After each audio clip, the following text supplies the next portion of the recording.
Hey guys, me, Seth here. I wanted to do a very, awesome video with special effects, intros, and shit on this piece. I didn't know Matthew Jensen had done a review on a sword that's, similar to this, but when I was at work and I passed the mail truck on my way to work, and I was like, son of a bitch, I know we had to wait 10 hours to get back home and open this up. But luckily my wife was here, she signed for it, and it was all secure anyway. So I got to looking around on YouTube and shit while I was on my lunch break, and I saw that Matthew Jensen did a review. He did an amazing job on the intro and the whole review like he always does, but that opening, I cracked my fucking side open. I was laughing my ass off so much that it wasn't even funny. But anyway, what we have here is a T-10 blade, done very, very well. It has a beautiful hamon on it. Extremely sharp. It has my work on it. I took extra care to tape off every possible point of contact because this is a one-of-a-kind sword, guys. This is a one-off from a collaboration of Texas Steel, replica props, and point gallery, and all that good stuff. A bunch of people were involved in this project, and then it ended up being, at least the sky was sent off. And it had a lot more customization, and you notice it's not anything like the Duncan MacLeod sword, which is what it started out to be with the dragon head. I like Connor as a character, don't get me wrong. He was, the first film was legendary, but I always liked Duncan better. I liked Adrian Paul better as the character of Highlander. I thought his story was more interesting. He was a better martial artist, and he just had the look of being a badass. I mean, Christopher Lambert did, Lambert, whatever. He's French, so it's not Lambert like everybody says it. It's some kind of weird pronunciation. Anywho, so on these samples, you guys may be wondering, well, it's not a fully functional sword. Actually, it is. These aren't like the Mardo swords that you see that, these are like, they're plastic and they're not, real swords. They're like rat tail, and you swing them, the skull breaks. No, I was researching it today after I bought the sword, of course. And there was a gentleman on there doing actual tameshigiri with it. He was cutting Mugendachi and even cut used Japanese tatami. Not this exact sword, obviously, because this is a one-of-a-kind, but just the sample he got from that company. So these are fully functional. There is no Makugi. It is a straight epoxy and compression fit. The thing's not going anywhere. On a side note, it also means you can't remove the scar. Look at that dragon. So the customization the guy did on it, he knows he's got, well, I've got now. It's just my sword. The Duncan sword has like these panels. They're like telling a story. This one has been modified, and it's just the dragon, swirling around the handle, which I actually like.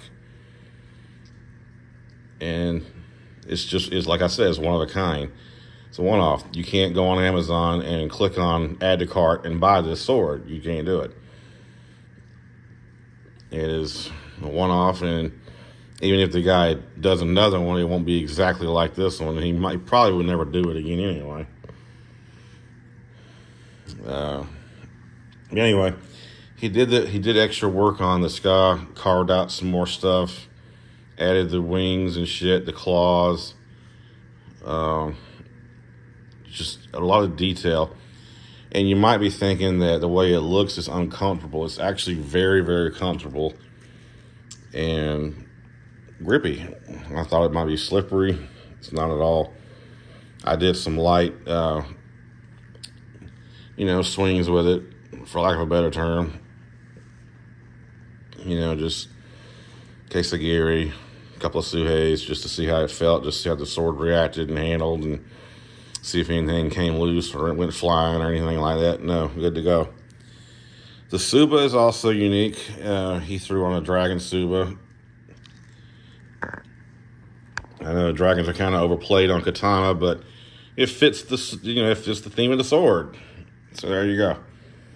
I asked him how sharp it was going to come. He said it was very sharp, but I kind of just, raised one eyebrow at that comment because, very sharp to someone else is not very sharp to me. So I made extra care. I taped off everything except the very edge right there. That's why you really can't see a line on this one. And it's got a great polish on it, so it didn't even scratch on the haw. That really, didn't change the polish too much because it's actually got a very good polish on it. He says that they use finger stones to whiten the edge, to whiten the hamon, and it does really pop. The sword really pops. I wish I had a black blanket or something to lay it on so it would kind of... Anyway. So, there's the sword. If I had to guess, it's probably about 2.5 pounds. The weight of the ska actually makes it very, very balanced. Let's see if I can get a POV here without cutting my finger off, because it is extremely sharp now. I mean, it's sharper than my Higos. So it's right about there. It's very close to the Habaki. And he threw on some cherry blossoms on the saya.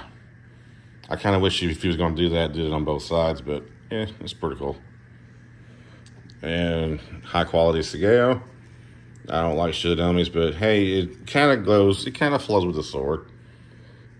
And while this is a functional piece, it's kind of like my Shokasugi swords. Functional. I may cut a mat or a bottle with it, or probably a pool noodle if anything. But fully functional, but it's going to be in the collection as a just Grail Sword. The only thing I don't like about it is there's no horn. And I mean, it's a saya. I can get that redone or add, whatever. Not going to bitch too much about it. I got it for a good price, and no, I won't say how much I paid for it, so please do not ask me in the comments. I'm not going to divulge that information. I will say that the average price to get a mount from that company is around $1,000 to $1,500 on average, from what I was told anyway. So there you guys go. And to celebrate, I'm watching Highlander the movie on Vudu. I purchased the Ultra HD version, I guess is what it is, the other day. So I'm watching that to celebrate. Have me a couple of ice house edges. Gotta go back to work tomorrow. But tonight, there can be only one. And there is only one of this sword. I'm glad it has the Duncan MacLeod style dragon. And I'm also glad that the rest of the artwork on the ska is custom. It's not, it's one of a kind. You can't, like I said, you can't go on True Swords or Amazon or Cult of Athena and say, hey, I want that sword set show. Nope. Can't do it. One of a kind. And my baby. I used to say I'd probably be buried with the Black Wasp, if any sword, but you guys know I'm a Highlander fanatic. So this is going to probably go to the grave with me. Hopefully not too soon. But I love the cherry blossoms. I love the theme of the sword. It's beautiful. I don't have many swords where the hamon pops that much, shows that well.